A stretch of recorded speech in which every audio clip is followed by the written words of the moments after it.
ভালো আছেন? জি, আলহামদুলিল্লাহ, আলহামদুলিল্লাহ ভালো আছি।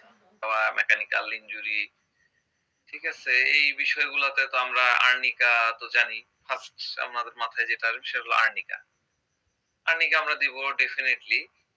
তখনকার যে স্টেট ছিল আমার বিষয়টা বুঝাচ্ছি আমি আপনাদেরকে। সেটা হলো যে আমার প্রচন্ড মেজাজ খারাপ হয়েছিল আমার ছোট ছেলের উপরে। আমি তাকে শাসন করার জন্য ২ টা লাগানোর জন্য আমি খুব দ্রুত ইয়েতে যাচ্ছিলাম। যেটা আমি সাধারণত করি না। এটা আমার ইয়ের মধ্যে নাই। এরপরে আমি যখন পড়ে গেলাম, পড়ে যাওয়ার পরে আমি আমার কাছে কাউকে ভিতরে এখান থেকে চলে যাও। আমার মিসেস বলছে যে, "চলো হসপিটালে নিয়ে যাই, এক্স-রে করতে হবে না। কিচ্ছু লাগবে না। যাও এখান থেকে যাও। আমি তোমাদেরকে ডেকেছি, চলে যাও এখান থেকে।" তো ওরা আবার বরফ-টরফ নিয়ে মাথায় আ ঢুকালো এবং আমি বারবারই বলতাম, "যাও এখান থেকে যাও। ইয়ে করো না, কাছে এসো না। ছোটটাকেও আসতে দিচ্ছি না।" এই যে একটা মেন্টাল স্টেট আমার মধ্যে তৈরি হলো, হ্যাঁ? এইটা কোন মেডিসিনের সাথে যায়? এই মেন্টাল স্টেটটা? আর ক্যামোমিলা হবে মনে হয়। হ্যাঁ, ক্যামেলা? Sir gelsemium. জেলসিমিয়াম? স্যার এটাই তো আর্নিকা স্যার। হ্যাঁ, এটাই আর্নিকা। এটাই হলো আর্নিকা। হ্যাঁ, ডিক্লেয়ার্ড, হ্যাঁ, delirium declared, she is well, তাই না? আর এটা ফেয়ার টাচ অফ বিইং, আমাকে টাচ করো না, আমার এখানে টাচ করা যাবে না। Fair touch of being, fair heart of being, তাই না?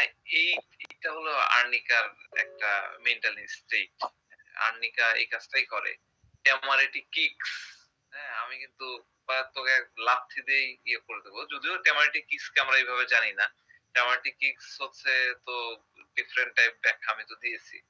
এটা ওয়ান কাইন্ড অফ ট্যামারেটিক কিকস। আমি খেতে বসে সেই ইয়ে করতে যাচ্ছি, হ্যাঁ?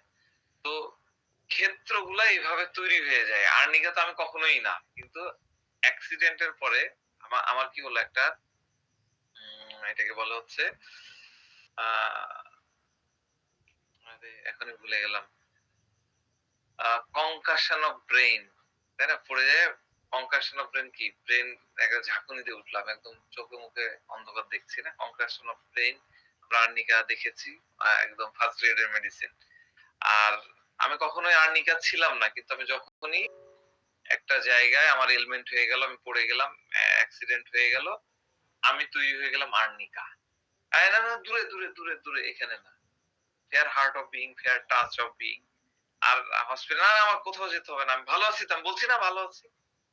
হ্যাঁ? এই যে মেন্টাল স্টেটটা তৈরি হয়ে গেল। আপনি আঘাতজনিত ব্যথা, আঘাতজনিত জায়গায় আপনি ডেফিনিটলি আর্নিকা দিবেন। এখানে কোনো ইয়ে নাই। কিন্তু আপনি তো কারণটা বুঝবেন। হ্যাঁ, ডক্টর হুমায়ুন ভাই বলেন প্লিজ। স্যার জি। এই আর্নিকার ব্যাপারটা হলো এই যে কারো হেল্প নিতে চায় না অথবা সুস্থ আছি, ভালো আছি। এটার পিছনে স্যার তার ইগোটা কাজ করে। হ্যাঁ, ডেফিনিটলি। জি স্যার। Audacity, audacious. জি, আমরা আর্নিকা নিয়ে বিস্তারিত আলোচনা করেছি। আমার মনে হয় আর্নিকা নিয়ে আমি সবচেয়ে বেশি ক্লাস নিয়েছি। ১৪ টার উপরে আমার ক্লাস। তো আর্নিকে বিশাল ব্যাপার-স্যাপার। আর্নিকা আমার শুধুমাত্র খাতায় নোট করা আছে ৩৫০ ২৫০, ওটা এক্সটেন্ড হয়ে ৩৫০ পর্যন্ত নিয়ে গেছে। মানে আমি আর্নিকার উপর একটা বই লিখতে পারি। মানে মোটা বই। অ্যা আমার তো ছোট, ছোট লেখা, অনেক বড় লেখা না। তো আর্নিকা এত বড় জিনিস। আমরা শুধুমাত্র আর্নিকা লেগেছে, আঘাত লেগেছে। আবার যদি সুযোগ হয় আমি আবার আর্নিকা নিয়ে আলোচনা করব। তো আমি জাস্ট বুঝাচ্ছিলাম যে আমি বেলেডোনা ছিলাম বা আমি ওপিয়াম ছিলাম বা অন্য কিছু ছিলাম। কিন্তু জাস্ট একটা অ্যাক্সিডেন্ট হলো। অ্যাক্সিডেন্টের পরে আমার আর্নিকা আমি কিভাবে হয়ে গেলাম সেটা আমি বোঝানোর জন্য গল্পটা বললাম। আমি কি অ্যাক্সিডেন্ট হইলাম, কি হলাম এটা বোঝানোর জন্য না। ঠিক আছে? আমার ইনটেনশনটা আর্নিকাকে একটু স্মরণ করে দেওয়ার জন্য। আমার এখানে অনেকেই আছেন আর্নিকার ক্লাস করেছেন। তারা বিষয়টা বোঝেন। যদিও এইরকম ইয়ে অনুযায়ী আপনারা আর্নিকা ব্যবহার করেছেন কিনা জানি না। আপনাদের ব্যবহার করতে হবে। আপনারা করলে দেখবেন যে আ আরো মেডিসিন আপনাদের ঝুলিতে বাড়লো। তো আমি বেসিক্যালি আপনাদের সাথে মনে হয় ৩ টা ক্লাস নিয়েছি। এবার খুবই পুর আমার ক্লাস নেওয়ার জায়গা। আমি এই সময়ের মধ্যে ৮ টা ৯ টা ক্লাস শেষ করে ফেলি। তো এই কয়েকটা দিন আমি চাচ্ছি যে একটু আপনারা যদি অ্যালাও করেন আমি একটু ফার্স্ট কিছু ক্লাস নিতে। কয়েকটা দ্রুত মানে গ্যাপ না দিয়েই আমি ক্লাস নিতে, তাহলে আপনাদের জন্য সুবিধা হবে। ঠিক আছে? আমি আপনাদেরকে ২ ভাবে পড়াচ্ছিলাম। আপনারা বুঝতে পারছেন কিনা? একটা হচ্ছে জার্নির মধ্যে যাচ্ছিলাম, আবার জার্নির মধ্যেই ২-১ টা করে রুব্রিক্স এর আমি ব্যাখ্যার দিকে যাচ্ছিলাম। প্যারালালি ২ টা চালাচ্ছিলাম, ২ টা একসাথে বলছিলাম। এই কারণে আপনারা কিন্তু ওইভাবে পার্থক্য করতে পারছিলেন না। কিন্তু এই ২ টা হলো আমার ২ টা আ মানে 2 টাইপস অফ নোট। একটা হলো জার্নি, তার সাথে হলো রুব্রিক্স এর ব্যাখ্যা। আমি বেশ কিছু রুব্রিক্স এর ব্যাখ্যা দিয়েছি। আরো কিছু জিনিস থাকছে। সেই বিষয়গুলাকে আমি অবশ্যই ক্লিয়ার করার চেষ্টা করব। তো গতদিন আমরা দেখছিলাম, আমরা আলোচনা করছিলাম যে উম কস্টিকাম কিভাবে আ তার মধ্যে delusion robbed is going on, মানে সে ডাকাতি হয়ে সব ডাকা ডালা বলে হিন্দিতে না? কি করে তার উপর থেকে ডাকাতি করে সবকিছু ছিনিয়ে নেওয়া হচ্ছে। সেই বিষয়টা নিয়ে তার মধ্যে ভয় কাজ করছিল। আ এবং সে তখন নিজেকে অনেক দুর্বল মনে করছিল। কারণ ডাকাতের সামনে তো আসলে আমরা ডেফিনিটলি দুর্বল হয়েই পড়ি। তো সেইখান থেকে তার মধ্যে ওই যে সিক অফ বিইং এর বিষয়টা বলতেছিলাম। আরেকটা বিষয় বলছিলাম যে হাইপোকন্ড্রিসিস, নিরাশা তাকে ঘিরে ফেলছে। সেদিনের শেষ আলোচনাটা এটাই ছিল। তো এইরকম একটা সিচুয়েশন এর মধ্যে তার স্মরণ শক্তি কমে যায়, ফরগেটফুল হয়ে যায়। হ্যাঁ? ও ফরগেটফুল নিয়ে এক গাদা রুব্রিক্স আমাদের মধ্যে আছে। আম আমাদের রেপার্টরির মধ্যে আছে। যেমন একটা রুব্রিক্স হচ্ছে forgotten something feels constantly as if he had forgotten. তো এটা অদ্ভুত একটা রুব্রিক্স দিয়ে দিচ্ছি। Forgotten something feels constantly as if he had forgotten.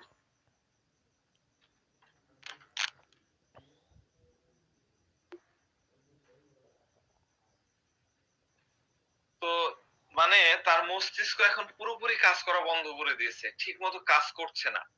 এরকম একটা সিচুয়েশন। তো এখান থেকে রুব্রিক্স আছে, অনেকগুলা রুব্রিক্স আসে। আমরা রেপার্টরিতে যদি যাই তাহলে পাবো idea deficiency, memory weakness of memory, হ্যাঁ? Memory weakness of memory, idea deficiency, তারপরে memory weakness of memory children in, বাচ্চাদের ক্ষেত্রে আমরা এটা দেখতে পাই। Mistake mistake makes space in and time in, time এবং স্পেস, কাল, স্থান এবং কাল, স্থান কালের উপরে তার উইকনেস চলে আসে, ভুল করে ফেলে সে। তারপরে mistake makes speaking in, speaking in word in misplacing, যে জায়গায় যে শব্দটা চয়ন করা দরকার সে শব্দটা সে করতে পারে না। মিস্টেক মেক্স মিসপ্রোনাউন্সিয়েশন ওয়ার্ডস, সঠিক প্রোনাউন্সিয়েশন করতে পারে না। ঠিক মতন রিক্সাকে রিক্সা বলতে পারছে না, ইস্কা বলে দিচ্ছে না? কিন্তু একটা সময় সে কিন্তু খুব সুন্দর ছিল তার এই ওয়ার্ড প্রোনাউন্সিয়েশনে। তারপরে কি? তারপরে হচ্ছে mistakes makes speaking in word mispronouncing, এটা তো বললাম। Mistakes making speaking in reversing word, mistake making speaking sound transposing. এই বিভিন্ন ধরনের মিস্টেক তার কথা বলার সময়, তার চিন্তা চেতনায় মনে রাখার সময় তার মধ্যে আমরা দেখতে পাই। তো পরিস্থিতিটা ধীরে ধীরে এত খারাপ হয়ে যায় যে সে নিজেকে এখন অসুস্থ মনে করে এবং এই অসুস্থতা থেকে মুক্তি পাওয়ার জন্য সে আত্মহত্যা করার চিন্তা করে। ওই যে আমি হাইপোকন্ড্রিসিস বলেছিলাম, হাইপোকন্ড্রিসিস এর একটা সাবরুব্রিক্স আছে, হাইপোকন্ড্রিসিস সুইসাইড, হাইপোকন্ড্রিসিস ড্রাইভ টু সুইসাইড। সে এতটাই রোগ বাতিক হয়ে যায়, আমার তো কিছু মনে থাকছে না, আমি তো কিছু করতে পারছি না, আমি লিখতে পারছি না, আমি সময় মনে রাখতে পারছি না, আমি স্থান কাল পাত্র এগুলা মনে রাখতে পারতেছি না, সঠিক ওয়ার্ড বলতে পারতেছি না, উল্টাপাল্টা ওয়ার্ড বলতেছি। এই যে রোগ তার যে বাতিক, এই বাতিকগ্রস্ততা থেকে সে কি হয়ে যায়, সে ড্রাইভ টু সুইসাইড করার দিকে ড্রাইভ দেয়। সে কোনো প্রকার চিকিৎসা করতে চায় না। না, আমার দরকার নাই। আন্নিকা যেরকম বলেছিল না? ঐরকমই। যে treatment refusing treatment every sick in spite of being very, সে অনেক অসুস্থ তা সত্ত্বেও সে মেডিসিন রিফিউজ করছে, সে মেডিসিন খেতে চাচ্ছে না, চিকিৎসা রিফিউজ করছে, অনেক বেশি গভীর উদাসী লেভেল, উদাস হয়ে যায়, মানে একদম ডিপ্রেশনে চলে যায়। এটা হলো কি অস্টিকামের ডিফিটেড অবস্থা, পরাজিত অবস্থা, মানে সে এখন ডিফিটেড ফিল করছে, সে একদম হতাশ, স্যাডনেস থেকে সে সুইসাইডাল ডিসপোজিশনে চলে যাচ্ছে। আমরা সুইসাইড কখন করি, আত্মহত্যা কখন করি, যখন আমরা পরাজিত বোধ করি, আর হবে না, প্রেম ভালোবাসায় আর পাচ্ছি না, অন্য জায়গায় যাচ্ছি না। রুবিসি বললাম স্যাডনেস উইথ সুইসাইডাল ডিসপোজিশন। তো এরকম অবস্থায় সে কোনো পরোয়াই করে না যে সে কি পরিধান করে আছে, কি কাপড় পরে আছে, সে কেমন দেখাচ্ছে, লোকজন তাকে কি বলবে, সোসাইটি তার সম্পর্কে কি মন্তব্য করবে, এই বিষয়গুলাকে সে মোটেই চিন্তা করে না, এই ভাবনাগুলাও আসে না, যা ইচ্ছা তাই এবং আপনার কাছে মনে হবে সালফার, ডেফিনেটলি সালফার নট, সালফারও এরকম একটা ইয়েতে, কিন্তু সিচুয়েশনটা আপনাকে বুঝতে হবে কোন সিচুয়েশনে সে এরকম করলো। সালফার তো সবসময় এরকম, তাই না, উস্কু উস্কু দাড়ি, উস্কু উস্কু চুল, উস্কু কলার এরকম হয়ে ইয়ে করে আছে, এদিকে একটা এরকম হয়ে আছে, গেঞ্জি দেখা যাচ্ছে, সালফার তো এরকম উদাসীন আছে, আমরা সালফারের সময় বলেছিলাম। তো এখানে হলো আমরা খুব পারফেক্ট একটা রুব্রিক্স নিতে পারি, সেটা হচ্ছে টেস্টলেসনেস ইন ড্রেসেস, টেস্টলেসনেস ইন ড্রেসেস। টেস্টলেসনেস মানে কি, আমাদের আপারা কি করেন, ম্যাচিং করেন, তাই না, এই এই কালারের একটা ওড়না, ঠিক এই যে এরকম কমলা কালারের, তাই না, তো তার মানে কি আপাদের টেস্ট আছে, তার ম্যাচিং করে করে পড়তে ভালোবাসে। আর এই কস্টিকামের এই অবস্থায় কি হয়ে যাচ্ছে, টেস্টলেসনেস ইন ড্রেসিং, ওই যে যেটা বললাম, কোনো পরোয়া নাই, কি পড়ে আছে, কি পরবো, কেমন দেখাচ্ছে, লোকজন কি বলবে, সোসাইটি কি বলবে, সেই বিষয়ে তার নাই।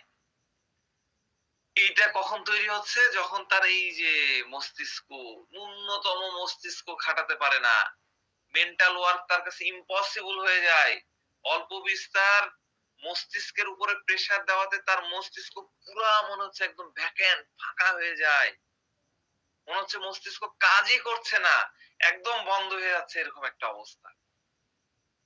তো এই জায়গার রুব্রিক্স হলো, এইরকম জায়গার রুব্রিক্স হলো thought vanishing of mental exertion from, thought vanishing of mental exertion from,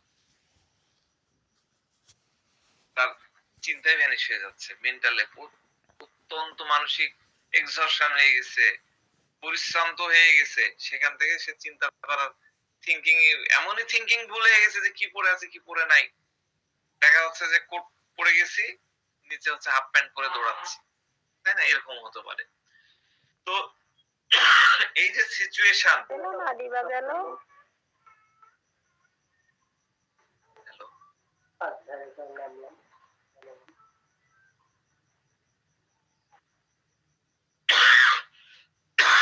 sorry, কাশি হচ্ছে, ফ্যানটা দিই।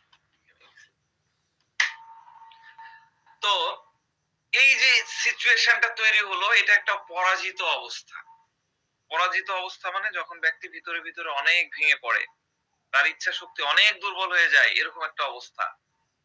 আমাদের রুব্রিক্স আছে কি, weakness of wills, weakness of will, weakness of will, আমি দিয়ে দিচ্ছি, আপনারা লিখে নিতে পারেন, উইকনেস অফ উইল, অর্থাৎ সে যে কোনো কাজ করার জন্য দৃঢ়ভাবে নিশ্চয়তা দিতে পারবে না, আগে তার যাতে দৃঢ়তা ছিল, সব এখন ধীরে ধীরে শেষ হয়ে যাচ্ছে, সে মনোবল হারিয়ে ফেলছে, তখন অল্প বিরোধ হলেই সে ওই কাজে প্রয়াস ছেড়ে দেয়। কেউ যদি তাকে বলে যে না এটা করা যাবে না, নো নো নো, ও আচ্ছা ঠিক আছে, সে তো হেরে গেছে, তার উইলনেস, আগে তো সে কি উইল পাওয়ার দিয়ে মনের শক্তি দিয়ে চলতো, এখন ন্যূনতম তার সাথে একটু কন্ট্রাডিকশন হলো, ন্যূনতম কেউ তাকে নিষেধ করলো, ন্যূনতম কেউ তাকে বাধা দিল, সে তখন ওই প্রয়াস করাটা ছেড়ে দিল, ওই চেষ্টা করাটা সে তখন ছেড়ে দিল।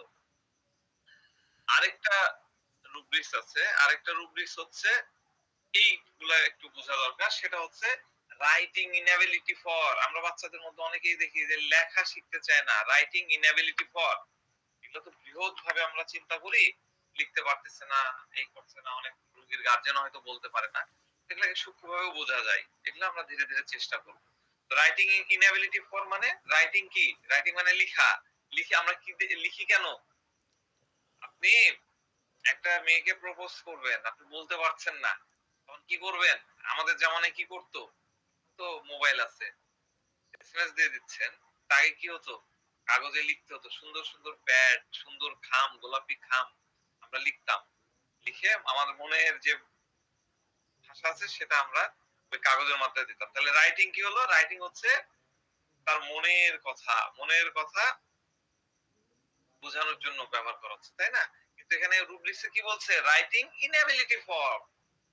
রাইটিং ইনএবিলিটি ফর মানে হচ্ছে মনের কথা অন্য কাউকে সে বোঝাতে পারে না, এটা তার পরাজিত অবস্থায় হয়। এই পরাজিত অবস্থায় সে কান্না করে, খুব সহজেই কেঁদে দেয়, অনেক বেশি ভাবনায় ডুবে থাকে। আমি একটা কেস বলবো, অনেক বেশি ভাবনায় সে ডুবে থাকে। তাহলে রুব্রিক্স আমরা কি পেলাম এখান থেকে? Weeping easily. Weeping easily. আরো উইপিং নিয়ে অনেক রুব্রিক্স আছে, আমি এক গাদা দিয়ে দিচ্ছি। Weeping nervous all the day, sorry না, nervous all the day, weeping vexation from, weeping offence, former offence about. এগুলো লিখে নেন, আমি ব্যাখ্যা করছি। তারপরে weeping vexation from, old vexation from, weeping trifle sad, লাফিং or weeping on every occasion. তারপরে আপনারা মেডিসিন লেখার দরকার নাই, শুধু রুব্রিক্স গুলো লিখে নেন। Weeping trifle sad, children at the least worry, weeping trifle sad, trifles বা trifles যেটা উচ্চারণ করেন করলে হলো বুঝানোর কথা। weeping vexation from, all vexation তো বললাম। weeping sympathy with others from, weeping sympathy with others from, এই এই এটাও আছে। এছাড়াও আছে weeping whimpering, এটা আমি সেদিন বলেছিলাম। weeping sleeping, এই যে এতগুলা রুব্রিক্স, আরো কিছু রুব্রিক্স আছে উইপিং নিয়ে। আপনি কমপ্লিট পেপারটা দিতে আরো অনেক রুব্রিক্স পাবেন উইপিং নিয়ে। আমার ধারণা প্রায় 17-18টা রুব্রিক্সই আছে যে কস্টিগামের। তো এই উইপ সবকিছুই আমরা হয়তো ওইভাবে একটা একটা করে ধরে ধরে বোঝানো যাবে না, তবে আমি মেন যে জায়গা উইপিংটা একটু বোঝার চেষ্টা করি। হ্যাঁ, উইপিং কি? What is whipping? উইপিং শব্দটা আমরা বোঝার চেষ্টা করব। উইপিং মানে কি? উইপিং মানে হচ্ছে কি? উইপিং কান্না করা স্যার। কান্না করা। উইপিং মানে হচ্ছে কান্না করা। হ্যাঁ, এরকম মানে দেখা যাচ্ছে যে একটা ব্যক্তি এরকম মানসিক অবস্থা যে ভেতর থেকে সে অনেক বেশি দুঃখী, অনেক বেশি অ্যাঙ্গুইশ, মনস্তাপ আমরা যেটা বলি না, অনেক বেশি ভিতরের মানে রেস্টলেসনেস একটা অবস্থা, কেমন যেন একটা বেসাহারা অনুভূতি, হ্যাঁ, সাপোর্ট নাই, অসহায়ত্বের একটা অনুভূতি। হ্যাঁ, অর্থাৎ একটা বিপরীত পরিস্থিতি সে যখন মোকাবেলা করতে পারে না, এরকম অবস্থাকে উইপিং বলে। আমি আর ক্লিয়ার করছি। যতক্ষণ ব্যক্তি তার মানসিক এবং বুদ্ধিদীপ্ত শক্তির দ্বারা, ভালো করে বুঝেন উইপিং এর আমি মানে বুঝাচ্ছি, যতক্ষণ ব্যক্তি তার মানসিক এবং বুদ্ধিদীপ্ত শক্তি দ্বারা তর্ক বিতর্ক করার শক্তি রাখে, ক্ষমতা রাখে, অর্থাৎ পরিস্থিতির সাথে লড়াই করার শক্তি রাখে, ততক্ষণ সে কান্না করে না। যখন সে মেন্টালি এবং তার ইন্টেলেকচুয়াল পাওয়ার যে লড়াই করে যেতে পারে পরিস্থিতির সাথে, অপর ব্যক্তির সাথে, আপনার সাথে, আমার সাথে সংঘর্ষ করার শক্তি যতক্ষণ তার থাকে ততক্ষণ সে কান্না করবে না। কিন্তু সময়ের পরিক্রমায় কালক্রমে কালক্ষেপণ করতে একটা সময় পরে, ১ ঘন্টা ২ ঘন্টা আধা ঘন্টা পরে, হ্যাঁ, যখন তার কঠোরতা, তর্ক বিতর্কের বুদ্ধি, সংঘর্ষ করার শক্তি কমতে থাকে, তখন সে ধীরে ধীরে দুর্বল হয়ে যায়, কমজোর হয়ে যায় এবং ভাবনার বশীভূত হয়ে যায়। তাহলে আগে কি ছিল? আগে ছিল মানসিক এবং মেন্টালি এবং ফিজিক্যালি, ইন্টেলেকচুয়ালি সে অনেক স্ট্রং ছিল। এখন কি হয়ে গেল? এখন সে ভাবনার বশীভূত হয়ে গেল, ইমোশনের বশীভূত হয়ে গেল। কিন্তু যখনই রেশনালিটি শক্তি কম, মানে বিচার বুদ্ধি কমে যায় আর ভাবনা বাড়তে থাকে। হ্যাঁ, মানে ধীরে ধীরে তর্ক বিতর্ক করার শক্তি তার কমে থাকে, তার বুদ্ধি কমতে থাকে। তখন কি হয়, বুদ্ধি কমতে থাকে, তখন ইমোশনটা বাড়তে থাকে। ইন্টেলেকচুয়াল, মানে এটা একটা গ্রাফের মতো। আপনার ইন্টেলেকচুয়াল যখন বাড়বে তখন আপনি ইমোশনের দিকে, আপনি যদি, আমি একটু সিম্পল উদাহরণ দিই ইমোশন আর ইয়ে নিয়ে। ধরেন যে আমার একটা পেশেন্টের কথাই বলতেছি। সে বেসিক্যালি ভাঙড়ি ব্যবসা করে তার বাবা। ভাঙড়ি ব্যবসা তো আপনারা বুঝেনি যে আমাদের বাড়ি থেকে বিভিন্ন ধরনের পুরনো জিনিসগুলা নিয়ে যায়, যেখানে ডাম্পিং করা হয়, ওগুলা কিনে তো আবার ইয়ে হয়, শর্টিং করে বিক্রি করে। এরকম একজন পার্সন, খুব বেশি শিক্ষিত না, খুব হাই ক্লাসও না, কিন্তু টাকা অনেক, ভাঙড়ি ব্যবসায় অনেক লাভ। তো একটা ছেলে তার মেয়েকে পছন্দ করছে। তো সে যদি ইন্টেলেকচুয়াল লেভেল দিয়ে পছন্দ করে, দেখা যাচ্ছে যে সে একটা প্রফেসরের ছেলে, সে প্রফেসরের ছেলে যদি ইন্টেলেকচুয়ালিটি দিয়ে তার মেয়েকে ইয়ে করে, সে কিন্তু যেতে পারবে না ওই ফ্যামিলির সাথে, কিন্তু তার ম্যাচিং হবে না। হ্যাঁ, ভালো করে বুঝেন, আমার সাথে যদি আপনাদের দ্বিমত থাকে আমাকে জানাতে পারেন। যদি ইন্টেলেকচুয়াল ভাবে সে চিন্তা করে, মানসিক দিক দিয়েও যদি সে ভাবে, সে কিন্তু ওই ফ্যামিলির সাথে যেতে পারবে না। কিন্তু সে যখন ইমোশনালি অ্যাটাচ হবে, না আমি তো মেয়েটাকে বিয়ে করবো, আমি তো তার বাবার সাথে সংসার করবো না, এই থিংকিংটা, এটা কি ইমোশনাল থিংকিং। এই ইমোশনাল থিংকিং যখন আসবে তখন সে কিন্তু রিলেশনে জড়ায় পড়তে পারবে। তাহলে কি হচ্ছে, যখন বুদ্ধি কমতে থাকে, এটা আমার কথা না, কিন্তু সাইকোলজিস্টরাই বলে, যখন বুদ্ধি বুদ্ধি কমতে থাকে আর যখন ইমোশন বাড়তে থাকে, তখন মানুষ কিন্তু ধীরে ধীরে ভেঙে পড়ে। ঠিক আছে, তখন কিন্তু মানুষ ধীরে ধীরে ভেঙে পড়ে। তো এই পরিস্থিতিতে, বেসিক্যালি এরকম পরিস্থিতিতে কোন একটা ব্যক্তি খুবই দুঃখী হয়ে পড়ে, মানে তার ইমোশন ব্যক্তিকে দুঃখী করে তোলে। মস্তিষ্ক দিয়ে তো আমরা চিন্তা ভাবনা করে ফয়সালা করতে পারি, তো যখন এটা অনেক বেশি হয়ে যায় তখন কি হয়, কান্না চলে আসে। হ্যাঁ, কান্না মানে আবার উইপিং মানে মনে করেন না যে যে রুগী আপনার সামনে আসলো ভ্যাঁ ভ্যাঁ করে কান্দলো বা একদম চোখ দিয়ে পানি পড়তে লাগলো, এটা কিন্তু, এটা ভাববেন না। কান্নার মধ্যে এটা জরুরি না যে তার চোখ দিয়ে পানি আসতে হবে। আমরা বলি না যে ভেতরে বা মানে ভেতরটা একদম কেঁদে উঠছে, ভেতরটা কেঁদে উঠছে, বলি না যে ভিতরটা হু হু করে কেঁদে উঠছে। ওই কান্না কি আপনি দেখতে পান? আমার ভেতরটা হু হু করে কেঁদে উঠছে।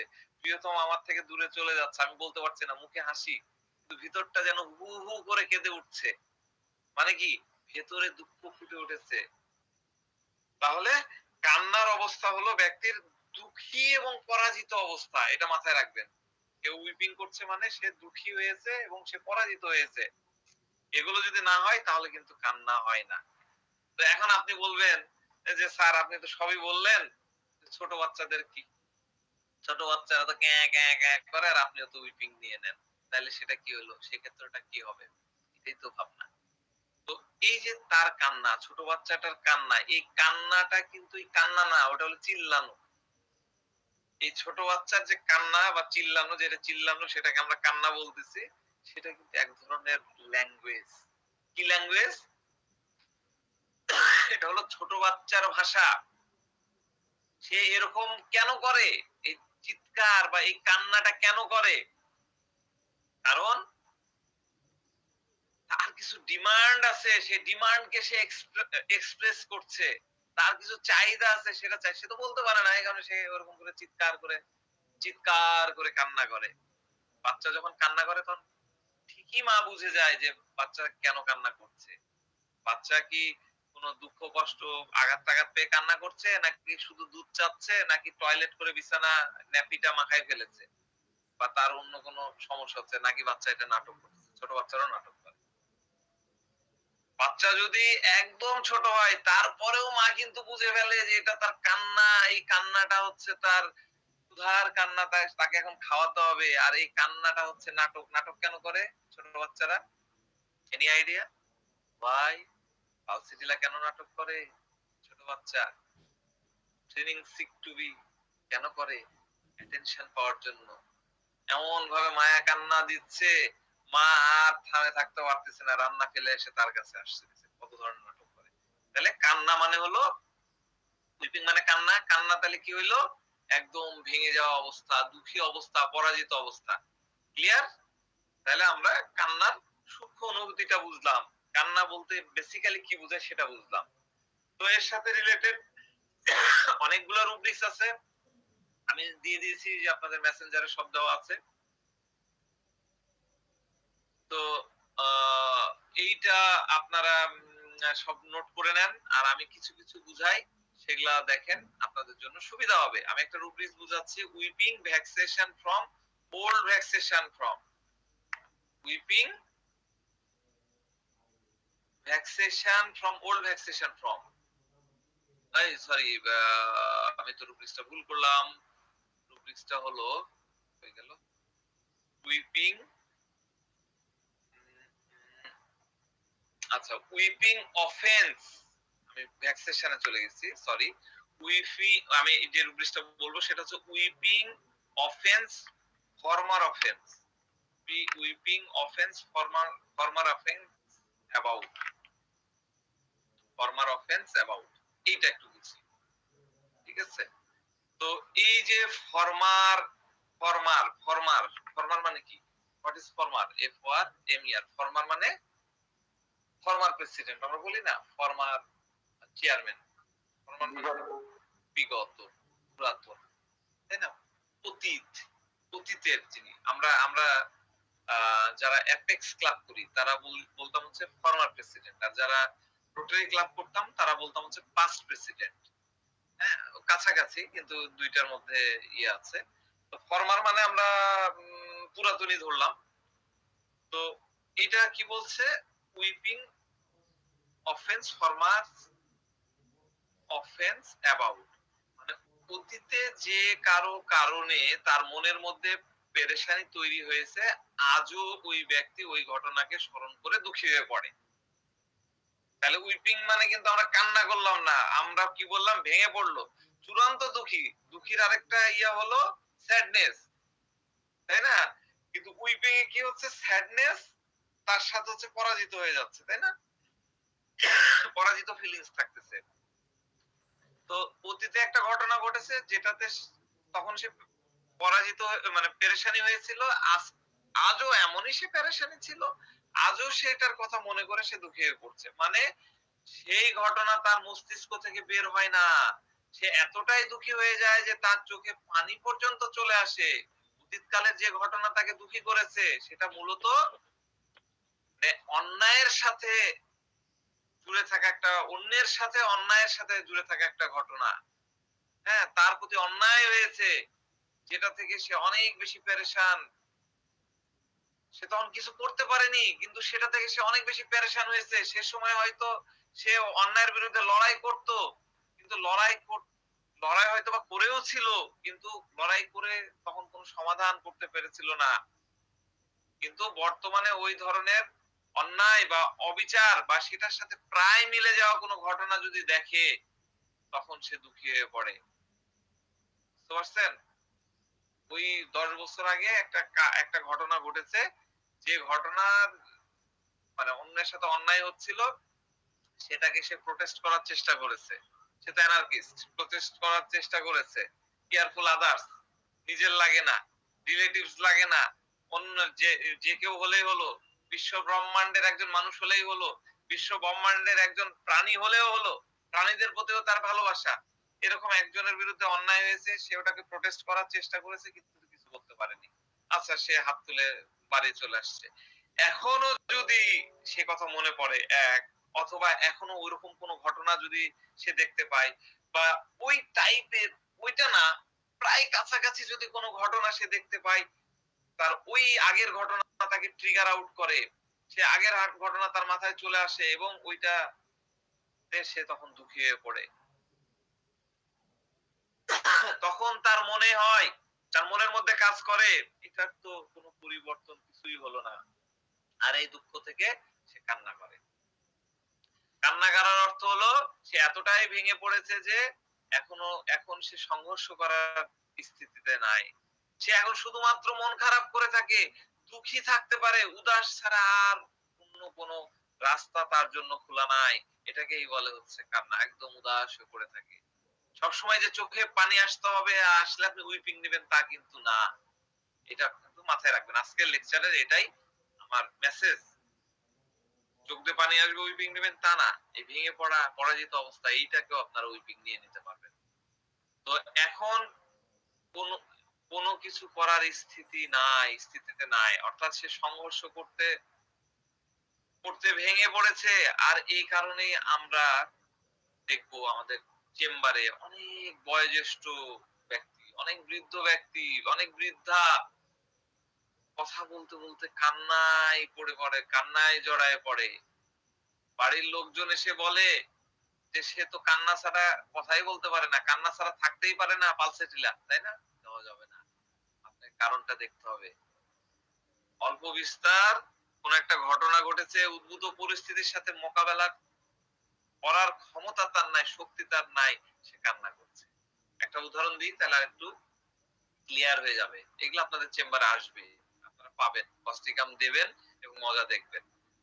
তো একটা বয়স্ক মহিলা সকালবেলা উঠে দেখে যে তার নাতবো বয়স কত হবে? হার্ডলি ১৬, ১৭, ১৮ বছর ধরলাম। বাংলাদেশে তা কাগজে কলমে ১৮ র নিচে বিয়ে হয় না মেয়েদের। তাই না? এরকম ১৮ বছরের একটা নাতবো সকালবেলা উঠে ফ্যামিলির জন্য কাজ করছে। ঘর ঝাড় দিচ্ছে, ওয়াল পরিষ্কার করছে, রান্নাঘরের সরঞ্জামাদি রান্নাঘর পরিষ্কার করছে, সরঞ্জামাদি নিয়ে যাচ্ছে, একগাদা লোকজনের জন্য রান্না করছে। এই যে কাজ করতে দেখছে এই বৃদ্ধা মহিলা শুয়ে তার মাজা পড়ে গেছে, সে কিছু করতে পারে না। বারান্দায় শুয়েছে, খাটিয়ার উপরে শুয়ে আপনি একটা গ্রামের বাড়ির কথা চিন্তা করেন। এই যে আমি আপনাদের সাথে গল্প করি, এই গল্পগুলো আমি দেখি কোন একটা বাড়ির ঘটনা। এটা মনে থাকে। এভাবে আপনারা শুনবেন আর কল্পনার মধ্যে একটা সিনেমা তৈরি করতে থাকবেন। দেখবেন এগুলো মনে থাকবে। সে মহিলা খাটিয়ায় শুয়ে দেখছে। এই বেচারা সারাদিন কাজ করতেই থাকে। সে ভাবে, মহিলা ভাবে এই আমার নাতবুটা সারাদিন সকাল থেকে সেই আল্লাহর ফজর থেকে কাজ শুরু হয়ে যায়। সবার আগে উঠে বাড়ির কাজগুলা করছে। বাড়িতে এত লোক আছে, কেউ তাকে সহযোগিতা করছে না। এই এতটুকু মাত্র চিন্তা, এইটুক চিন্তা করা মাত্রই ওই বৃদ্ধ মহিলা কান্না শুরু করে দেয়। মানে কি? কেন কাঁদছে সে? কেন কাঁদছে? সে কাঁদছে কারণ সে এখন কিছু করতে পারবে না। সে তার নাতবউকে সহযোগিতা করতে পারবে না। কিন্তু তার যে শারীরিক কন্ডিশন, সে ওই ব্যবস্থাকে বদলাতে পারতেছে না। যে শুধুমাত্র নাতবউকে কেন কাজ করতে হবে? নতুন বিয়ে হয়েছে, ছোট মেয়ে, তাকেই সব কাজ করতে হবে। দরিদ্র ফ্যামিলির মেয়ে নিয়ে আসছো, তাকেই কাজ করতে হবে। অন্যরাও তো কাজ করতে পারে।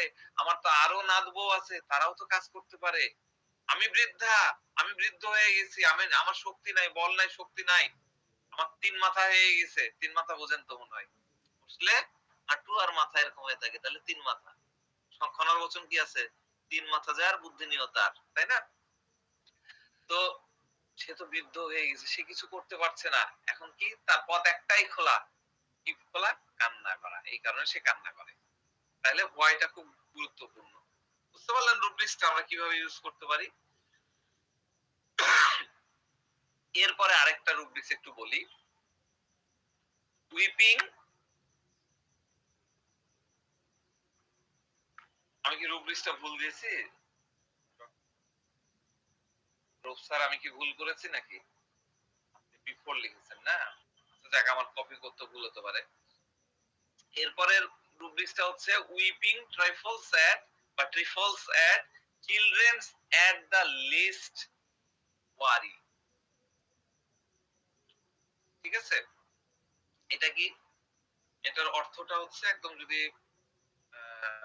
অর্থ করি তাহলে হচ্ছে weeping children's at the least worry trifle sad, মানে বাচ্চা অল্প কিছুতেই চিন্তিত হয়ে পড়ে, পেরেশানি হয়ে পড়া মাত্রই কান্না শুরু করে দেয়, মানে ভেঙে পড়ে, কান্না শুরু করে দেয়। তো এইটার একটু উদাহরণ দিয়ে বুঝি। একটা বাচ্চা কোনো কারণে আজকে স্কুলে যেতে পারে না, তখন সে চিন্তায় পড়ে গেল যে আগামী কালকের হোমওয়ার্ক আমি কিভাবে সম্পূর্ণ করব। আমি আমি কালকের হোমওয়ার্ক, আজকে তো স্কুলে যাইনি, কালকে কি হোমওয়ার্ক দিবে সেটা আমি কি করে সম্পূর্ণ করব, শেষ করব? এইটাতে সে একদম ভেঙে পড়ল। সিম্পল বিষয়। বিষয়টা খুব সহজে ম্যানেজ করা সম্ভব। সে খুব সহজেই কোনো বন্ধুর কাছে ক্লাস শেষে ফোন করে ক্লাসে কি, কি হয়েছে সেটা সে জেনে নিতে পারে। আগামী দিনের হোমওয়ার্ক কি, কি দিয়েছে, কোন টিচার কি লিখে নিয়ে যেতে বলেছে সেটা সে জিজ্ঞাসা করে নিতে পারে। বা তার মাকে বলতে পারে যে, "মা তুমি একটু খোঁজ নাও।" সেটাও করতে পারে। তার মাথায় এই বিষয়টা আসছে না। তার মস্তিষ্কে এই ভাবনাটা আসলো যে, "আমি কিভাবে আমার হোমওয়ার্ক কমপ্লিট করব? আমি কিভাবে আমার হোমওয়ার্ক করব? আমার কি হবে? আমি কিভাবে কি করতে পারব?" যে মাত্র এই ভাবনাটা আসলো সে সাথে, সাথে কান্না শুরু করে দিল। ঠিক আছে? এইটা হলো এই ইয়েটা আমরা কেসের মধ্যে এটাকে দেখব পরবর্তীতে।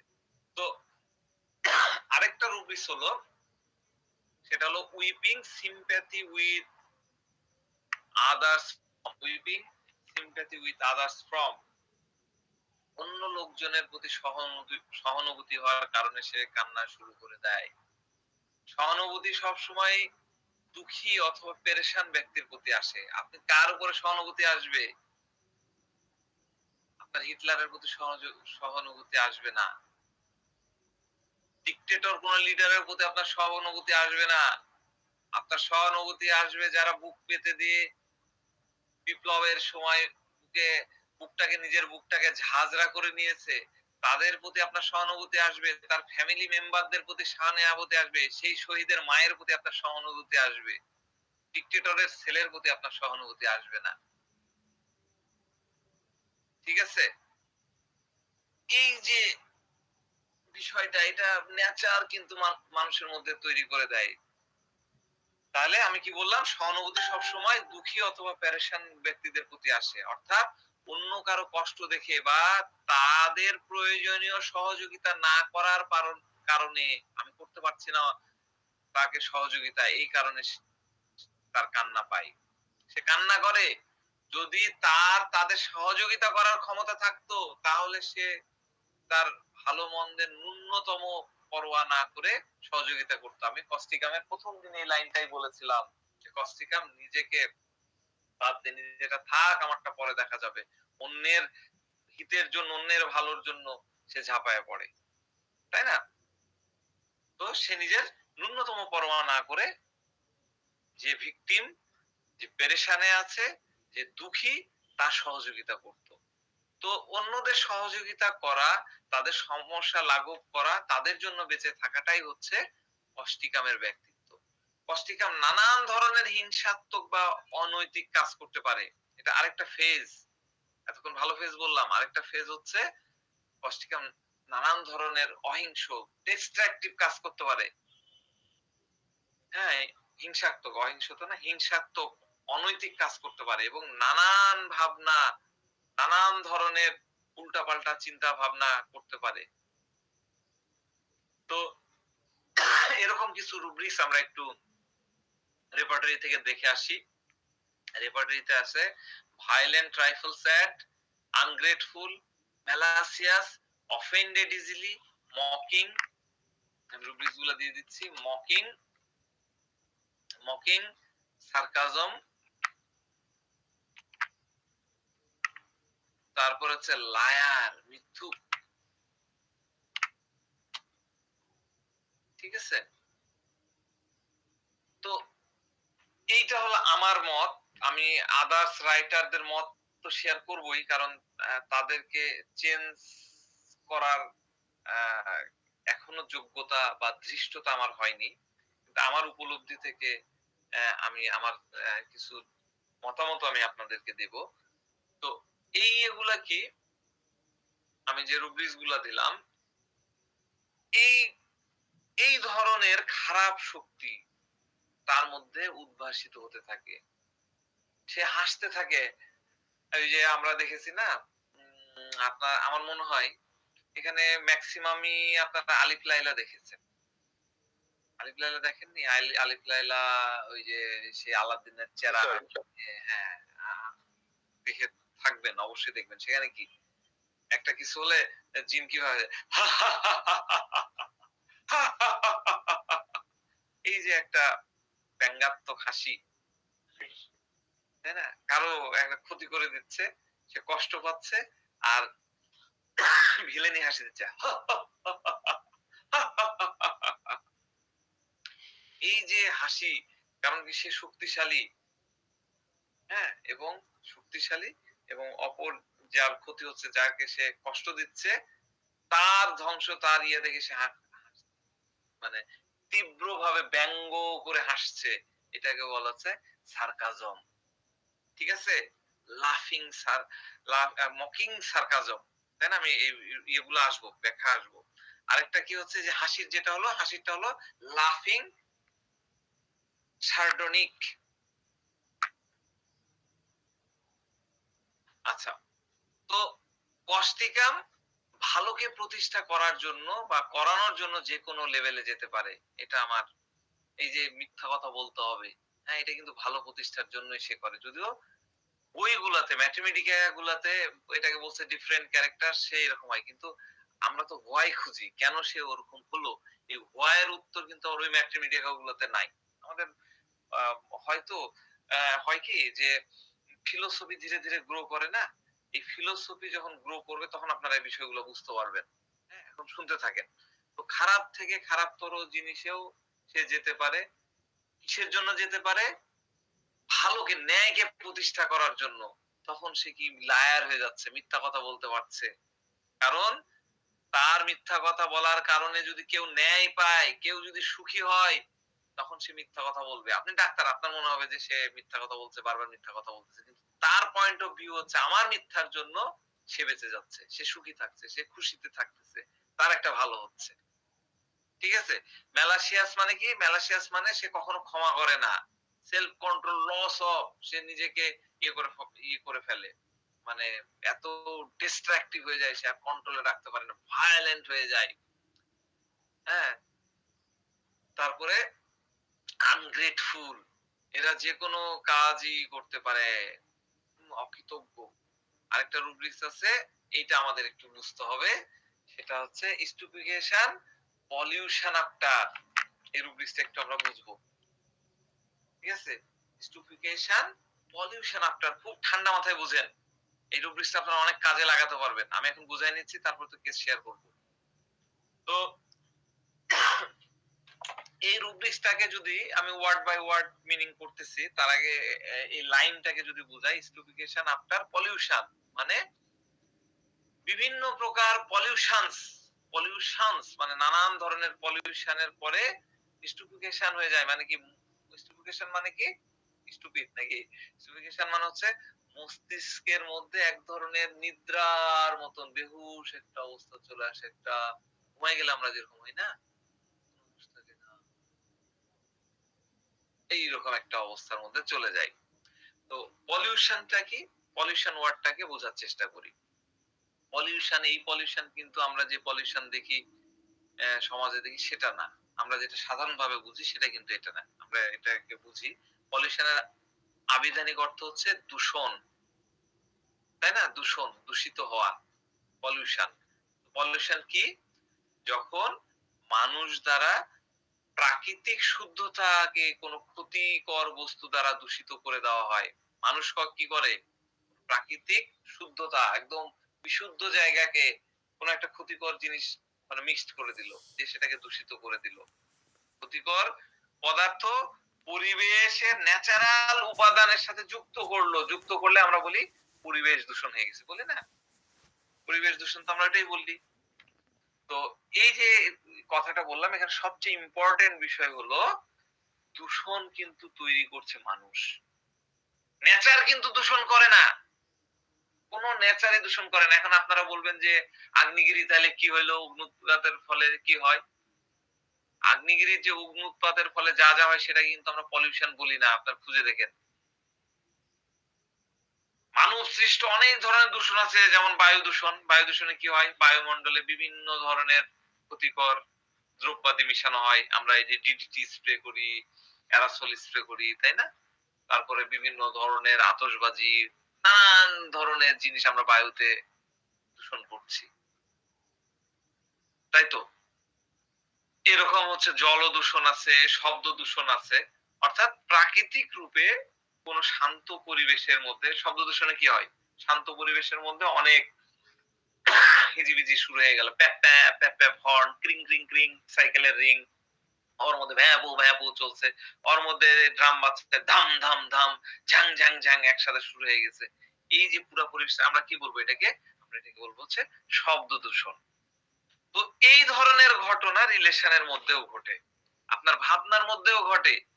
পারিবারিক সম্পর্কের মধ্যেও সম্পর্ক নষ্ট হয়ে যাওয়ার মধ্যেও কিন্তু এক ধরনের দূষণ থাকে। মহান সৃষ্টিকর্তা কি করেছেন? মহান আল্লাহ আমাদেরকে কি করেছেন? আমাদেরকে সবকিছু তিনি কি করেছেন? সবকিছু ঠিকমতো তৈরি করেছেন। তিনি আমাদেরকে শিখাইছেন যে বাড়িতে কিভাবে থাকতে হবে, সবার সাথে কিভাবে মিলেমিশে থাকতে হবে, বাবা-মা, ভাই-বোন মিলে কিভাবে থাকতে হবে, হাসব্যান্ড ওয়াইফ কিভাবে করতে হবে, গুরু শিক্ষক কিরকম হবে, সবকিছু নেচার মানে সৃষ্টিকর্তাই কিন্তু আমাদেরকে শিখিয়ে দিয়েছেন। কারো ক্ষতি করো না, কারো সাথে ঝগড়া বিবাদ করো না। এগুলো হলো ন্যাচারাল বিষয়। এইগুলো একটার সাথে একটা ইন্টার রিলেশন, ইন্টার কানেক্ট কিন্তু তিনি করে দিয়েছেন। তিনি শিখিয়ে রেখেছেন। আমরা শিখে যাই। হাতে ধরে শিখাতেন অটোমেটিক শিখে যাই। পরিবেশ থেকে শিখে যাই। পরিবার থেকে শিখে যাই। সোসাইটি থেকে শিখে যাই। স্কুল থেকে শিখে যাই। কিন্তু আমরা কি করছি সেখানে? কোন না কোন খারাপ কাজ তো করে ফেলছি। সেখানে উলটপালট জিনিসের মিশ্রণ করে ফেলছি। সুন্দর একটা রিলেশনের মধ্যে একটা উল্টাপাল্টা কাম করে ফেলতেছি। এটাকেই বলছে হচ্ছে দূষণ। বুঝতে পারছেন? এটা হলো আমাদের যেহেতু মাইন্ড চ্যাপ্টারের মধ্যে আছে আমাদেরকে দূষণটাকে এভাবেই বুঝতে হবে। এখন ধরেন যে কোন রকমের সভ্যতা, সোসাইটি বা পরিবেশে মনে করেন আমি একটা উদাহরণ দিই তাহলে একটু ক্লিয়ার হবে। মনে করেন একটা এনজিও, এনজিও তো সবাই বোঝেন আশা করি নন গভর্নমেন্ট অর্গানাইজেশন। সেখানে একটা খুব সুন্দর শান্তিপূর্ণ সিস্টেম বজায় ছিল, সৌহার্দ্যপূর্ণ পরিবেশ বজায় ছিল। কোন একজন অথবা কিছু সদস্যের উল্টাপাল্টা কাণ্ডের জন্য এমন মানে তারা এমন একটা কাজ করে ফেলেছে যেটা সংস্থার পিউরিটি নষ্ট হয়ে গেল। আমরা ই ভ্যালির কথা শুনেছি, তাই না? ভালোই চলছিল, খুব সুন্দর চলছিল। কিন্তু কোথায় একটা যেন ঝামেলা একটা কিছু মিশ্রণ ঘটিয়ে দেয়, টাকা পয়সার ঝামেলা করে দেয়, ওখানে পিউরিটি নষ্ট করে দিল। পুরো ব্যবস্থাটাকেই নষ্ট করে ফেললো। তো এই যে পুরো ব্যবস্থা নষ্ট করে ফেললো এটাই হলো দূষণ। সুতরাং দূষণ সব সময় ক্ষতিকারকই হয়। আবার মনে করেন একটা পরিবারে অনেক ভালো অবস্থা বিরাজ করছে। ভালোবাসাপূর্ণ পরিবেশ, সোহাগপূর্ণ পরিবেশ বজায় আছে। এই পরিবারের কোন সদস্য বা বাহিরের কোন ব্যক্তি এমন উল্টাপাল্টা বিষয় ঢুকায় দিল যে আছে না থার্ড পার্টি মেয়েকে বিয়ে দিয়ে দেওয়া হলো, শাশুড়ি চলে আসছে। এসে ওই পরিবারের মধ্যে এর সাথে একটু পিঞ্চিং করে দিল। জাস্ট একটু পিঞ্চিং। একদম পরিবেশ সেই পরিবারে একদম পুরা সৌহার্দ্যপূর্ণ পরিবেশ নষ্ট হয়ে যেতে থাকলো। পরিবারের প্রত্যেক সদস্য যারা এক টেবিলে বসে খেত, একই বিছানায় থাকতো, একই ছাদের নিচে থাকতো, তাদের মধ্যে মনের অমিল শুরু হয়ে গেল, দ্বন্দ্ব শুরু হয়ে গেল। সুতরাং এটাও এক ধরনের দূষণ। মানে ওই যে সৌহার্দ্যপূর্ণ পরিবেশ আছে সেটা দূষিত করে ফেলছে। তো যখন পরিবেশ অনেক বেশি খারাপ হয়ে যায় তখন কষ্টিকাম ব্যক্তি সেটা নিয়ে অনেক চিন্তিত হয়ে পড়ে। তখন সে বুঝতে পারে না যে কি হচ্ছে, কি করতে হবে, কি হচ্ছে। একটা স্টুপিফিকেশন অবস্থার মধ্যে চলে যায়। যেন তার মাথায় কাজ করছে না। ঘুমের মধ্যে কি হয়? একটা মশা আসছে যদি মেরে দিলাম দিলাম, না হলে নাই। কিন্তু মস্তিষ্ক তো কাজ করে না বুঝতেছি। তো তার মাথায় কাজ করছে না যে কিভাবে এই দূষিত পরিবেশকে পুনরায় সৌহার্দ্যপূর্ণ প্রেমময় পরিবেশে ফিরে আনা যাবে। এই ধরনের দূষণকে কিভাবে রোধ করা যাবে এটা নিয়ে এটা তার মাথার মধ্যে কাজ করে না। রুবিস বুঝতে পারছেন কিভাবে আমরা নিতে পারি, ইউজ করতে পারি? তো কেন এরকম? কারণ কষ্টিকাম সব সময় উত্তম, সত্য, ন্যায় এবং সব ধরনের ভালো গুণ পরিবেশ চায়, পরিবেশকে সমর্থন করে, পরিবেশের সমর্থক। কিন্তু কিন্তু যে পরিবেশে এরকম কিছু থাকে না তখন ওই পরিবেশকে ভালো করার জন্য সে সংঘর্ষে লিপ্ত হয়। কস্টিকামের এরকম কিছু রুব্রিক্স আছে, এটা আরেকটা মানে একদম ডিফারেন্ট, কিছু রাইটার তো এটাকে একদম ডিফারেন্ট ক্যারেক্টার বলেছে। আমি এটাকে ডিফারেন্ট বলবো না, কারণ আজকে আমার পক্ষে সম্ভব না এটাকে ডিপ লেভেল আপনাদেরকে বোঝানো। আমি ভাষা ভাষা কিছু বোঝাচ্ছি, এগুলো খুবই ডিপ লেভেলের জিনিস।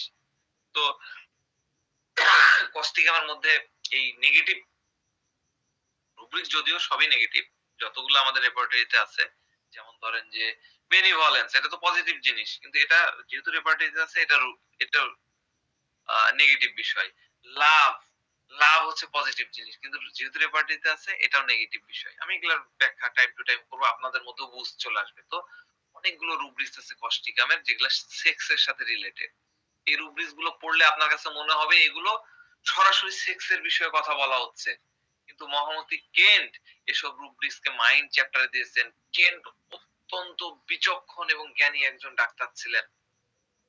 তার কদর বুঝতে আমার মনে করেন যে প্রায় 15 বছর লেগে গেছে। আমি কেন্টের বই কিনছিলাম না, পাশ করার পরে মনে হয় কিনলাম। তো এই এত পুরনো ব্যাকডেটেড পার্সনের বই কেন পড়বো, এইরকম আমার ভাবনা ছিল। কিন্তু দেখলাম ওর বাবা, এ তো মাস্টার অফ দ্য মাস্টার্স, ঠিক আছে? তো তিনি এই বিষয়গুলোকে, সেক্স রিলেটেড বিষয়গুলোকে মাইন্ড চ্যাপ্টারের মধ্যে দিয়ে দিলেন। এই রুব্রিক্স গুলোর আমি দিচ্ছি, ওই রুব্রিক্স গুলোর অর্থ বেশিরভাগই ব্যক্তির যৌনাঙ্গ বা সেক্সুয়াল অর্গান অর্গান অথবা সেক্স ভাবনার সাথে জড়িত। তাহলে উনি ওই জায়গাগুলোতে দিতে পারতেন। ফিমেল মেল ওই সেক্স রিলেটেড যে চ্যাপ্টার গুলাতে আছে সেটা দিতে পারতেন। তো তিনি সেখানে দেননি। তিনি দিয়েছেন মাইন্ডের মধ্যে।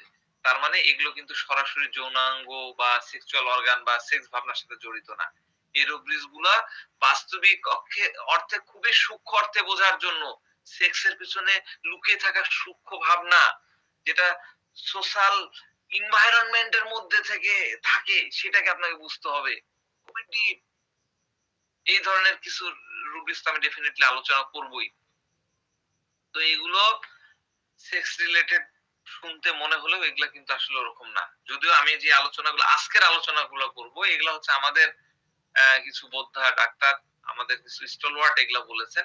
ডিপ লেভেলে বলেননি, আমি তাদের গুলোই বলবো। পরে আমার থটটা বলবো যে ডিপ লেভেলে এগুলাকে কিভাবে নেওয়া যায়। ঠিক আছে? তো কয়েকটা রুব্রিক্স একটু দিই। Absence fluid man searching for little girls.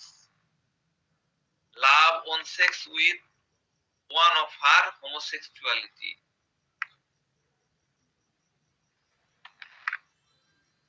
দিয়ে দিচ্ছি homosexuality. Love, anal question with a woman. Marriage, obsessed by idea of marriage, girls are sexually excited. Amativeness, want of amativeness, woman কি থেকে এই ভাবনাগুলো আসে? আমি অনেকগুলো সিনেমা দেখেছি, সিনেমা থেকেও ক্লিপস দেওয়া যেত, এখন আমার মনে পড়ছে। Amorous, adulterous, character lack of, character lack of.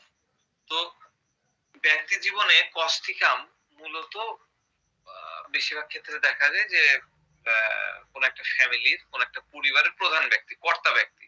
অর্থাৎ সে যখন একজন পিতা, তখন সে খুব ডিক্টেটোরিয়াল, ডগমেটিক, হ্যাঁ, ফ্যানাটিক। আমরা ফ্যানাটিক তো বুঝেছি। তো সে পরিবারের কথা সবসময় ভাবে। সবাই কি করে ভালো থাকবে সেদিকে তার তীক্ষ্ণ দৃষ্টি। সবার জন্য সে পরিশ্রম করছে, কেয়ার করছে। তার কার্যক্রম কিভাবে ছেলে-মেয়ে, পরিবারের অন্য লোকজনদের ভবিষ্যৎ সুরক্ষিত হবে, এরকম ভাবনা, এরকম ভাবনায় থাকে। এটা কিন্তু একটা ফেজ। একটা সময় আমরা কি দেখেছিলাম? সে কোনো কিছু সঞ্চয় করছে না। তাই না? রাখতেছে না। কালকে কি হবে সেটা নাই। কিন্তু এই একটা ফেজে এরকম দেখা যায়। সুনাগরিক হিসাবে কিভাবে গড়ে তোলা যায় সেটা তার চিন্তায় থাকে। সন্তানদেরকে দেশের সুনাগরিক করে গড়ে তুলতে হবে। এজন্য তার নিজস্ব কিছু আইডিয়া থাকে এবং সে একটা নির্দিষ্ট অনুশাসনে সবাইকে আবদ্ধ রাখে। তার একটা ফিক্সড আইডিয়া থাকে, সে আইডিয়া থেকে সে বের হতে পারে না। কস্টিকাম বলে যে তার ছেলে শুধুমাত্র ছেলে বন্ধুদের সাথে মিশতে পারবে, মেয়েদের সাথে, কারণ ছেলে আর মেয়েতে কখনোই বন্ধুত্ব হয় না। আমার মেয়ে শুধুমাত্র মেয়ে বান্ধবীর সাথে মিশবে, কোনো ছেলের সাথে নট অ্যালাউ। সিনেমা হলে যাওয়া যাবে না, টিভি, মোবাইল, ইন্টারনেট মানুষকে খারাপ করে দেয়, সেগুলো বন্ধ হবে না। সে নিজের কাছে শুধুমাত্র একটা বোতামওয়ালা মোবাইল রাখবে, নট টাচ স্ক্রিন, বোতামওয়ালা। খুঁজে নেন, কষ্টে পাবেন। তার বউকে কোনো পার্টিতে নিয়ে যাবে না, বিয়ের দাওয়াতে না, না না, সাজলেও বোরখা পরে দেখবেন অনেকে ছবি তুলতেছে।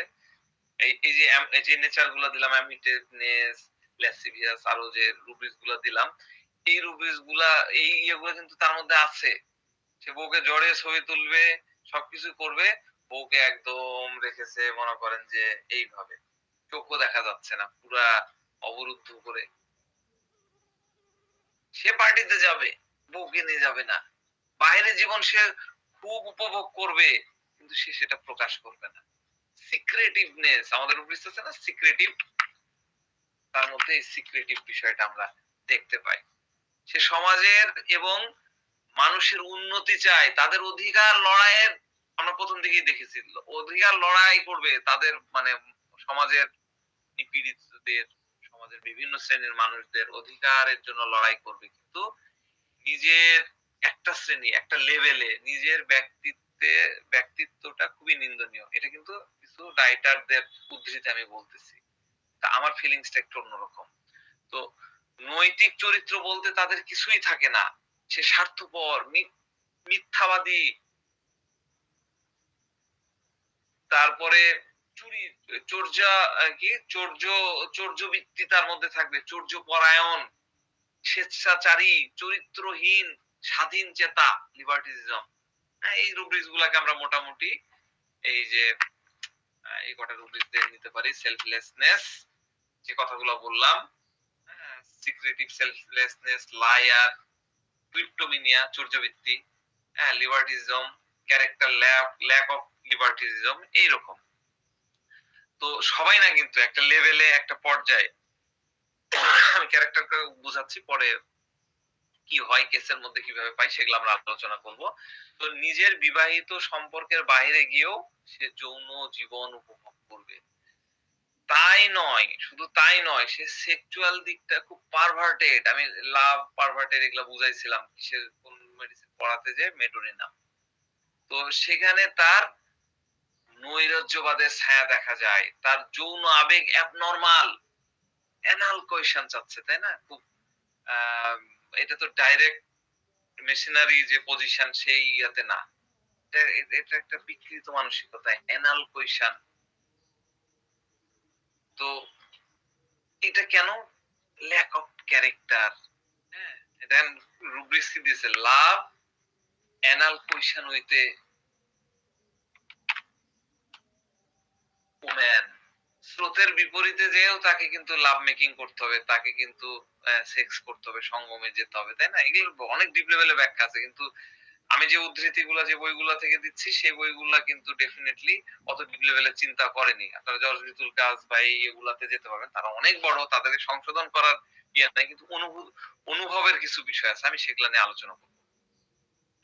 তো অবাধ যৌন সংযোগ ছাড়া তার নিম্ন রুচির পরিচয় আমরা দেখতে পাই, কারণ সে পারভার্টেড, বিকৃত সেক্সুয়াল মানসিকতার তাদের থাকে। ছোট ছোট বালিকাদেরকে সে খুঁজে বেড়ায়, গার্লস দেরকে সে খুঁজে বেড়ায়, বাচ্চা বাচ্চা মেয়েদেরকে খুঁজে বেড়ায়। হ্যাঁ, তাদেরকে বিভিন্ন ভাবে বশ করার চেষ্টা করে এবং তাদের সাথে সেক্সুয়াল ইন্টারকোর্স করার চেষ্টা করে। অত্যন্ত চরিত্রহীন, কুরুচিপূর্ণ এই এগুলা আমাদের তাদের অঙ্গভঙ্গির ইয়েতে আছে, জেস্চারের মধ্যে। হ্যাঁ, কুরুচিপূর্ণ সেক্সুয়াল সাইন দেখায়। হ্যাঁ, বিভিন্ন ভাবে হাত দিয়ে সে ইয়ে করতেছে, আম, থাকে। আমি আপনাদেরকে দেখাচ্ছি না, এটা আমার রুচিতে বাড়তেছে, কিন্তু এইরকম অঙ্গভঙ্গি তারা করবে। ঠিক আছে, আমরা দেখি না মাঝে মধ্যে হিজড়া শ্রেণীর মানুষদের, থার্ড জেন্ডার মানুষরা যেরকম মুখ ভঙ্গি করে, সেই রকম ইয়েগুলো করে। তো আমাদের রুব্রিক্স আছে option Louis, man searching for a little girls, আর একটা কি বললাম, gesture makes poison motion as if, মানে এমন অঙ্গভঙ্গি করে যেটাতে আপনি বুঝে যাবেন যে সে ওই কোয়েশন মানে কি সেক্সুয়াল ইন্টারকোর্সের সেই এটাকে সে দেখাচ্ছে। তো অন্যের কষ্টে সে কষ্ট পায়, সে সহানুভূতিশীল বলেই সব বই পুস্তকে কষ্টিকামের বর্ণনা দেওয়া আছে অনেক উচ্চ মাপে। কিন্তু আমরা কি দেখতেছি কষ্টিকাম পুরোপুরি ওরকম না। সে হলো ভন্ড টাইপের, হিপোক্রেটস একটা লেভেলে। কষ্টিকাম বয়স্ক মানুষ যেমন তার যৌনকাঙ্ক্ষা মেটাতে ছোট, ছোট মেয়েদেরকে খুঁজে বেড়ায়, কচি মেয়েদেরকে খুঁজে বেড়ায়। এদের ডায়ালগ গুলো আবার এরকম। শব্দ চয়নগুলো এরকম কচি মেয়ে লাগবে। আমার চেম্বারে এসেই মানে আমি দেখেছি আরকি। এগুলো আমি ফেস করেছি বলে আমি বলতে পারি। তো তেমনি কষ্টিকাম মেয়েরা অধিক যৌন আকাঙ্ক্ষার জন্য দিন-রাত যৌনতা বিষয়ক বিভিন্ন চিন্তা করতে পারে। এই ধরেন যে পর্নোগ্রাফি থেকে শুরু করে বিভিন্ন অ্যাডাল্ট বুকস, তারপরে ছবি, গল্প এগুলা নিয়েই থাকে। এগুলা নিয়েই মত্ত থাকে। মেয়েদের কথা বলতেছি। কল্পনায় এবং সেটাকে কিন্তু তার কল্পনা লেভেলে নিতে থাকে। ফলে তার মধ্যে বিয়ে করার বাসনা তার মধ্যে থাকে। তো এই ভাবনাটাকে আমরা রুব্রিক্স এ কি নিয়ে আসতে পারি? রুব্রিক্স এ নিয়ে আসতে পারি ফেন্সিস এক্সালরেশন অফ ডে এন্ড নাইট। সারাদিন এই যে উল্টাপাল্টা চিন্তাগুলা তার মধ্যে চলতে থাকে। আরেকটা কি আছে? Marriage obsesses by idea of marriage, girls are sexually excited and অনেক বেশি চিন্তা ভাবনার জন্য তার মধ্যে এরকম আসে। তো ব্যক্তি জীবনে কষ্টিকামের মোরাল ক্যারেক্টার খুবই খারাপ এই লেভেলটাতে, বিশেষ করে সেক্সুয়াল ব্যাপারে। এদের মধ্যে মোরালিটির একদম টাসনাস করে দেয়, নস্যাৎ করে দেয়। মোরালিটির ময়ের একদম ১২টা বাজায় দেয়। হ্যাঁ, সেক্সুয়াল বিষয়ে এদের সেন্স অফ রেসপন্সিবিলিটি একদমই নাই। আবার অন্য দিক দিয়ে তারা মুক্ত চিন্তায় বিশ্বাসী, যে লিবার্টিজম আমি দিয়েছি উপরে। Free thinking person, freedom loving person. সেজন্য সবগুলো মতবাদগুলোকে সমাজে অ্যাকসেপ্টেড বা বিরোধিতা করে। এবার একটু মিলান। আমি তো খুব অল্প করে বুঝাচ্ছি। মানে আপনার মাইন্ড করবেন না। কেউ বাম চিন্তাধারার আমাদের এখানে থাকতেই পারেন। বাম চিন্তাধারার যারা থাকেন, সমাজকে পরিবর্তন করবেন, করবেন, সেই কস্টিকাম পারসন গুলাকে চিন্তা করেন। অবাধ অবাধ সেক্স, অবাধ different type of sexual sign প্রদর্শন করা। আপনার তসলিমা নাসরিনের কথা চিন্তা করেন, আদার্স আরো পার্সনদের কথা চিন্তা করেন, তারা কিন্তু এই বিষয়গুলা ওইভাবে নিজেরাও করবে এবং ওপেনলি জনসম্মুখে আসবে। ঠিক আছে? তো সামাজিক ন্যায় আনতে যে যেমন স্বাধীন চেতা, তেমনি ব্যক্তিগত লাইফে এরা খুব কি বলবো লিবার্টিজম তাদের মধ্যে আছে এবং সব বিষয়ে তারা রাগ ঢাকের বিষয়গুলা তারা রাখে না। তো কষ্টিকামের আম বিষয়গুলা তো আমরা মনে হয় মোটামুটি বুঝতে পারলাম। এভাবেই কষ্টিকামের স্বরূপ আমাদেরকে বুঝতে হবে বিভিন্নভাবে। আমি তো সব জিনিস ওইভাবে কভার আপ করতে পারলাম না। করতে গেলে অনেক সময় লাগবে। আমি অল্প করে আপনাদেরকে বোঝাতে চাচ্ছিলাম। এরপরে প্র্যাকটিক্যাল বিষয়গুলো আপনাদেরকে দেখাতে হবে, বোঝাতে হবে। কারণ আপনারা যাতে অ্যাপ্লিকেবল ১ মাস শিখে অ্যাপ্লিকেবল যদি না হয়, রেপ্লিকেবল যদি না হয় তাহলে তো হলো না। তো ১ম এ তারা খুব ভালো ছিল এবং সমাজকে ভালো করতে যাচ্ছিল। অনেক ভালো ন্যায়, প্রেমপূর্ণ পরিবেশ স্থাপন করার চেষ্টা করছিল। সংঘর্ষ করে, সব সাধনা মন থেকে করে।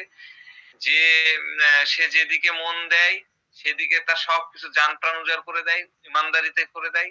তাই না? পুরা ডেডিকেশন এ করে। আমি একটু সংক্ষেপে বুঝাচ্ছি ৩-৪ দিনের আলোচনা।